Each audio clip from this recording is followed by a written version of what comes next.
أعوذ بالله من الشيطان الرجيم. بسم الله الرحمن الرحيم.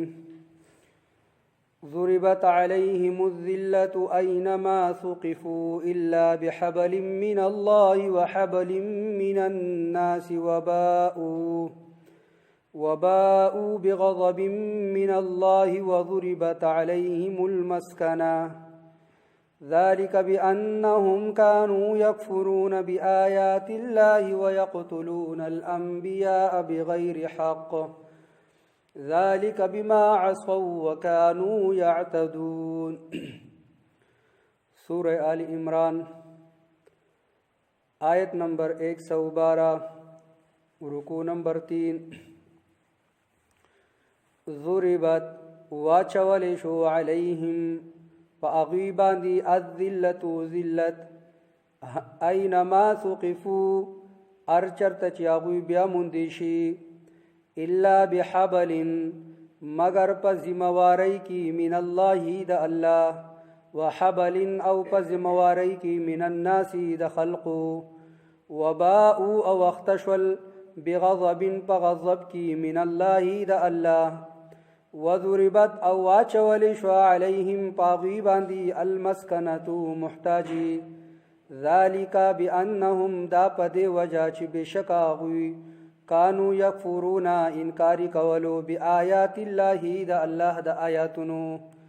ویقتلون او قتل والبی الانبیاء انبیاء پیغامبران بغیر حق پناہ قصرا ذالک بما دا پدی وجہ عصو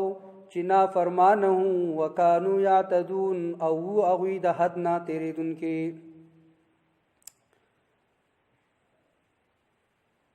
دین ما قبل آیت کی اللہ فرمایلیو لن یضروکم الا اذا چی دا اہل کتاب یہود تاسو تا حس قسمہ ضرر نشیدر رسولے سوا د دینه چې معمولی غونډه کې خفغان چې دوی تاسو ته پر لار کې رکاوټ جوړیږي او پیششا خبري اترې کوي نو دا غینه و تاسو ته معمولی غونډه کې خفغان خو لیکن باقی نور هیڅ ضرر نشي در رسولې او دومره خو غیرتی او تقلیدي چې کله دوی تاسو سره مقابله او جنگ کوي نو هغه میدان پرېږدي او بیا دوی تختی نو دا خو د دوی د طاقت چې حال دی. نننی آیتونو کې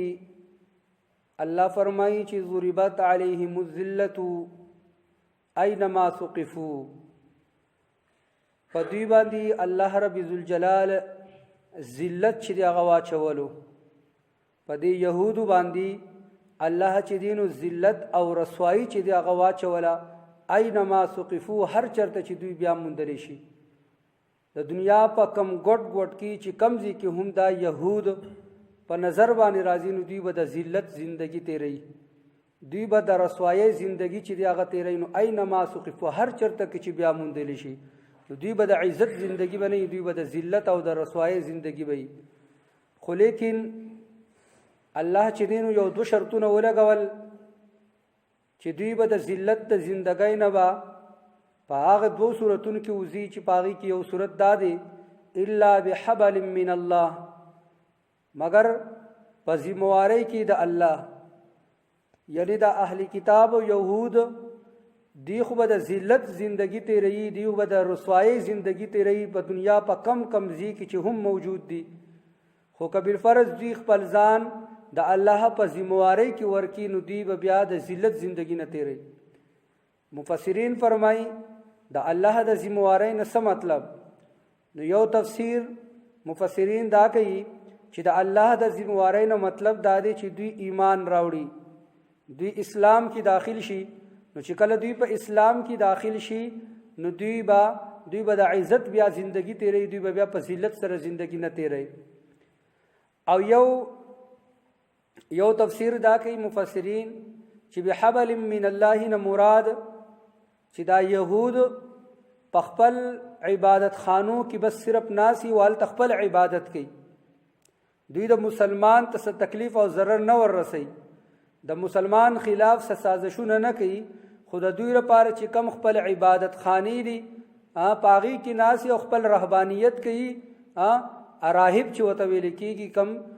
دا خپل عبادت خانې او پاغي کې عبادت کوي نو دغه عبادت دسی نه چی دغه عبادت به دوی د الله د عذاب نه بچ کی ولی چې کله پیغمبر علی السلام را لې قران را لې نو که يهوديان دي نو داغو يهودیت او داغو چې کم تورات دي هغه شریعت منسوخ شولو کدی پاغي باندې عمل کوي او داغي عبادت کوي او داغي تلاوت کوي نو وس هغه نه قبليږي نو د الله د عذاب نه خو نشي بچ کېدلې او نه دوی د پاره چې نو په دغه عبادت کې سنجات دي خو البته دومره دا چې دنیایي اعتبار باندې قدوی بالفرض د خپل عبادت خانو کې ناس او د خپل عبادت کوي نو په دغه صورت کې به دوی چې دوی به د ذلت ژوندۍ بیا نه تیري ولی چې دوی د خپل کار سره کار دي مسلمان ته رکاوټ نه جوړيږي د مسلمان سره جنگ او قتال نه کوي مسلمان ته سازشونه نه جوړي نو د دوی د رسوایی او ذلت ژوندۍ په هغه صورت کې دا کله چې دوی د مسلمان پسې ورپسې شو مسلمان ته تکلیف او رغور رسي خو قبل فرض دوی په خپل عبادت خانو کې یو صورت خدای چې دوی اسلام ایمان کې داخل شي اسلام کې داخل شو ایمان راوړي نو دوی به د عزت ژوندۍ تیري او یا دادا بعض مفسرین تفسیر دا کوي چې دوی په خپل عبادت خانو کې بس کینی خپل عبادت کوي په دنیایي لیول باندې با دوی د عزت ژوندۍ به تیري خو لیکن آخرت کې بچي الله عذاب نه نشي بچ کړي نو یو د بحبل من الله مطلب دا شروع چې دوی په هر ځای کې تاسو بیا مومای دوی بیا مون درې شنو دوی به د ذلت ژوندۍ تیري سوا د دین چې دوی خپل ځان د الله په ذمہواری کې ورکی نو د الله د ذمہواری تفسیر ماته سوکړو چې یا دوی اسلام کې داخل شي او یا دادی چې دوی بخپل عبادت خانو کې کینی مسلمان ته تکلیف ضرر نه ورسي کدوې هر قسم عبادت کوي بس دنیایي له اعتبار باندې بچی نو دوی به هم بیا د عزت ژوندۍ تیري خو کبل فرض دوی مسلمان ته ضرر او تکلیف ورسي نو بیا باندې کی وحبل من الناس او یا دا چې دوی په ذمہواری کې د خلکو شي چې کله دوی د خلکو په ذمہواری کې رالل نو دوی سره به معاملې د مسلمانانو په شانتي کیږي د خلکو په ذمہواری کې د راتګ مطلب دا دی چې دوی د مسلمانانو سره سم معاهده وکي صلح وسره وکي نو په معاهده او صلح کې چې نو بیا کې دي چې مسلمانان په دوی باندې سټکس او جزیه چې دي نو قبل فرض د يهود او اهل کتاب د مسلمانانو سره صلح وکي د مسلمانانو سره سم معاهده وکي او مسلمانان پاغه صلح او پاغه معاهده کې د دوی نه د ټیکس مطالبه وکي او سره جزیه مطالبه وکي نو بس دا ذمیان شولا او د ذمی سره چې د هغه معاملې کېږي کم چې د مسلمان سره کېږي څنګه چې په مسلمان ملکی د مسلمان د جان او د مال او د عزت ذمہواری دا د وخت د حکمران دا نو دغه شانتی کا غیر مذهب دي کافر دي د وخت حکمران له اسلامی حکمران له ټیکس او جزیه ورکي نو بیا دغه حکمران چې څنګه د مسلمان د جان او د مال او د عزت حفاظت کوي دغه شانتي به بیا چې داغو هم د جان او د مال حفاظت کوي دغه ټیکس په بدل کې نو د دې نه مطلب دا شولو چې وحبل مننا یا خودی د الله په ذمہواری کې ځان ورکی او یا د خلکو په ذمہواری کې ځان ورکی نو بیا به دوی چې نو دوی به بیا د عزت ژوندۍ تیري د مسلمانانو په شانتي معاملې بیا د دوی سره کیږي خو قبل فرض په دې دوه ذمہوارو کې ناراضي نه د الله په ذمہواری کې راضي نه د انسانانو او د مسلمانانو په ذمہواری کې راضي نو الله اعلان کړی دی چې دوی په کم ځای کې هم دوی به د ذلت ژوندۍ تیري او دا اعلان الله د نن سوال لسم سو کال مخکې کړی دی او دغه وجه چې يهود په کم ځای کې هم د دنیا په کم ګډ کړي دوی د ذلت او د رسوایی ژوندۍ چې دی هغه تیري وباءوا بغضب من الله او اختشول اغوی بغضب په غضب کې من الله د الله وضربت او واچول شو علیهم پاغوی باندې المسکنه محتاجی دوی په کوم ځای کې هم نه بس دوی به د محتاجۍ ژوندۍ تیري دوی به چې د خپل عزت ژوندۍ بچي دوی به نور خلکو ته چې هغه محتاجي تاسو ګوره فلسطین کې چې کم يهودو کم قبضه چول دا هم په خپل پاور او په خپل طاقت باندې نه بلکې دا هم د امریکای چې د دوی باندې چې هغه د عیسایان د دوی په ملا باندې چې ولاړ دي وګرنه حقيقي تور باندې دا يهوديان چې د دوی خپل طاقت او سره غنښتري ذالک بانهم كانوا يكفرون دا په دی وجه یعنی دوی چې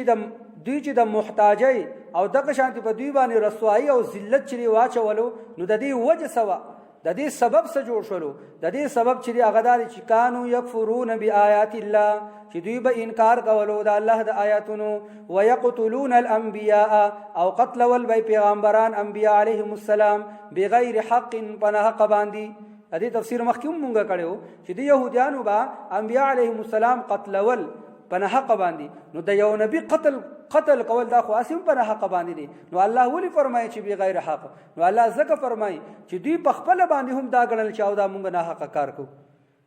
دوی په خپل هم د دې خبري وسره چې علم چاو مونږ د انبیاء علیهم السلام چې په کم ګناو په کم رغبانه قتلونو دا څه ګنا نه ده دوی د خپل په چې دا بالکل مونږ په ناجایز باندې په حق باندې قتلو نو ځکه الله فرمایي ذالک بما عصوا او دا په دی وجه چې دوی نافرمانه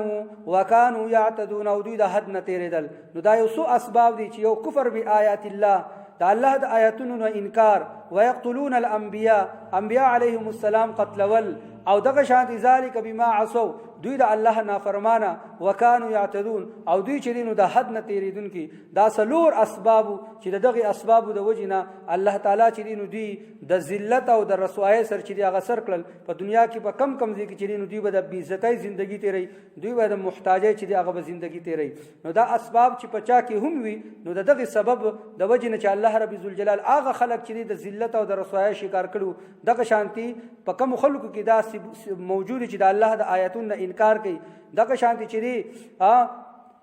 انبیاء سلسله خو نشته خو په حق باندې قتلونه کوي او د الله نافرمانی او د حد نه تیریږي نو دغه خلک به هم دغه رسوایی سر چې دی نو بیا مخ کیږي ضربت علیهم الذلة واچول شو باغوی باندې ذلت اينما سوقفوا هر چرته چې هغه بیا مندلی شي الا بحبل من الله مگر په ذمہواری د الله کی یعنی د الله په ذمہواری کې خپل ځان ورکی نو دوی به د ذلت د ژوندۍ نه بچي وحبل من الناس او په ذمہواری د خلقو کې یعنی د خلقو سره معاهده او صلح وکي نو دغه په وجبه هم دوی د رسوایی نه بچي وباءوا بغضب من الله او اختشوا بغضب بغضب کی من الله د الله وضربت او واچول شو عليهم باغي باندې المسكنه محتاجي ذلك بانهم دا پدی وجا چې بشک واغي قانو يكفرون چې انکار کولو بیاات الله د الله د آیاتونو ويقتلون او قتل والبيع الانبياء انبياء بغیر حق پر حق باندې ذلك بما عصوا دا پدی وجا عصوا چې دوی نه فرمانو وکانو یعتدون او دوی د حد نه تیریدونکي صدق الله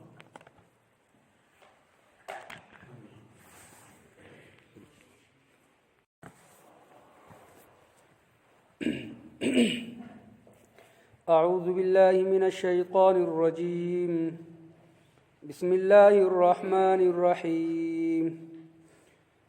ضربت عليهم الذلة أينما ثقفوا إلا بحبل من الله وحبل